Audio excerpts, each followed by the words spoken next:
Are Sabretusk packs any good in patch 5.0? One of you requested that I bump this up the order and do it next, so that's what I'm doing. Also, Man-Eaters finished pure melee infantry anyway, and I hadn't touched cavalry and beasts at all, so it probably would have ended up here regardless, ha ha ha. But no, let's take a good look down the nice kitten's mouth. I mean, to the hunters, they're just kittens, right? Recruited for 500 gold and 125 upkeep default, the Sabretusk Brit Spelling pack comes with 32 entities on Ultra, with 5,792 health spread between them. Armor is 30, which is actually quite decent, compared to competition like Chaos Warhounds or Dire Wolves. Leadership is 48, Speed 95, Charge Speed 120. Melee attack begins at 38, far higher than Noblars, and quite a bit more than Ogre Bulls, with an attack interval of 4.3. Splash target size is small, and the max targets damaged per splash attack is 2, so essentially 2 swordsmen or 2 goblins at best.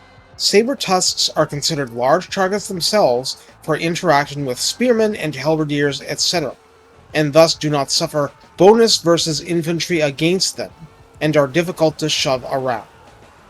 Melee defense begins at 28, which is surprisingly solid given the nature of the unit. Weapon strength is given as 70, split between base 45 and armor piercing 25. So while not low for armor piercing, they're much better at munching on soft targets. Charge bonus is 36 base, and mass is 450. This unit can hide enforced, inflicts fear, and has feral rage, which imposes Rampage at hit point triggers, which will result either in random movement if extremely far from opposition, or results in beelining to enemy units. These HP triggers are 75% and 25% in current patch, and I saw a damaged pack enter Rampage without a single point of damage to it in a battle, so just accept for now that you have these issues controlling the units. They're not fully tamed.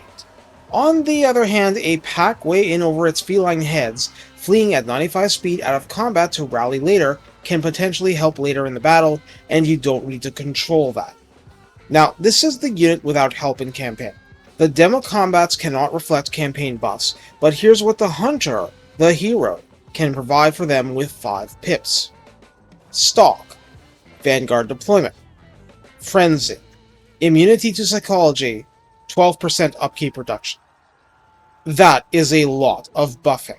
I'm not going to say you can doomstack these, but they go from being pure speed and a surprising amount of health and attack power to sneaky, maneuverable, plus 10 melee attack and 10% extra charge speed and weapon strength, while less vulnerable to morale shock and losing that frenzy, and a bit cheaper. That is a lot of extra power. In the redline skills, Beasts of the Mountain has a maximum of plus 12 flat charge bonus and also plus 12 armor, with the charge bonus rising first. Trained Beasts give ranked 7 packs plus 5 leadership, plus 10% speed, and melee attack plus 7, really vicious stuff. I think it's actually useful to note that the first red line skill applies to Gorgers and Stonehorns and Giants, whereas the latter affects Stonehorns again, but also Cavalry, and not Gorgers or Giants. In the tech tree, the only thing you get specifically is Iron-Capped Teeth, adding a blanket plus 5% weapon strength to everything affected by Beasts of the Mountain. Thus, the real improvements are joined at the hip with the Hunters. So how do we use Sabretusk packs? Well, if there are no campaign buffs, we probably abuse hiding enforced as best we can regardless, and otherwise rely on raw speed to loop them around. Where Ogres can be used to charge from the front and flanks pretty effectively, Sabretusks are what you want attacking the back line in its purest form. So, artillery, rattling guns without being shot to pieces, etc. You are not interested in fair fights. You want exploitative situations where you can cull the weak, or at least the weak in melee. However powerful a unit, if it can be shredded at point-blank range, you want the Sabretusks involved. With campaign buffs, it becomes a more complex story. Of units that can do Vanguard Deployment and Stalk, we basically have Noblar Trappers, which are far slower compared, but which have more unit-wide defensive power, plus some missiles for rapid destruction of artillery crews, and Gorgers coming with Frenzy and Unbreakable.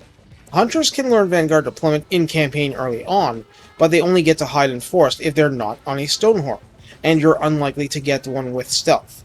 For pure Vanguard deployment, some other units can potentially do it too, and Greases can learn how, believe it or not, but he is not very covert once he leaves tree cover. Point is, while the Sabretusks are far faster than Gorgers, Gorgers hit harder. It's not just that you can use one over the other, it's that you have the possibility of combining this and doing both. Of course, the utility of this really depends on the opponent, and there are times when splitting your army in half just isn't going to get you very far. Other times, the enemy gun line is meow mix before it even gets a shot off. How about versus cavalry? Not being man-sized means that the packs aren't going to simply get trampled, but they also aren't exactly hardy if receiving a charge.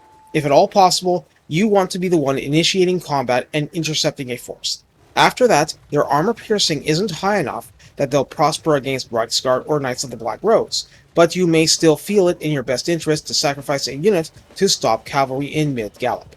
On the other hand, Outriders and other skirmish cavalry will be a good source of horse meat. Ogre Kingdom army abilities often hinge on prisoner points, so you need to run down and quote-unquote kill breaking and fleeing opponents. Ogres are faster than men, but they're not so fast that they're great at hunting down targets that are fleeing at maximum speed. Sabretusks are quite accomplished at the task. It's nice when they break things themselves, sure, but pursuing an already shattered infantry unit benefits the entire army, the greater pack. This is good news for your side. Given the built-in limitations, I just want to emphasize that they're really fast, the investment is relatively low, and if you do the bulk of their maneuvering while they're still at full health, you can aim them as guided missiles, and maybe you'll still have most of a unit intact when the first Rampage subsides. It can happen, and if you're using Stalk and Vanguard Deployment in campaign, you can do that maneuvering at your leisure against a lot of foes, and Frenzy just makes everything in combat so much easier. Everything from there is scouring the battlefield for easy meat, the carnivore equivalent of low-hanging fruit. Also, let's not dismiss that they come from a Tier 2 building that can be built in normal settlements, a rather big deal for availability. Take care, and have fun sending big kittens into the fray. They love playing with their food, don't they? It's adorable.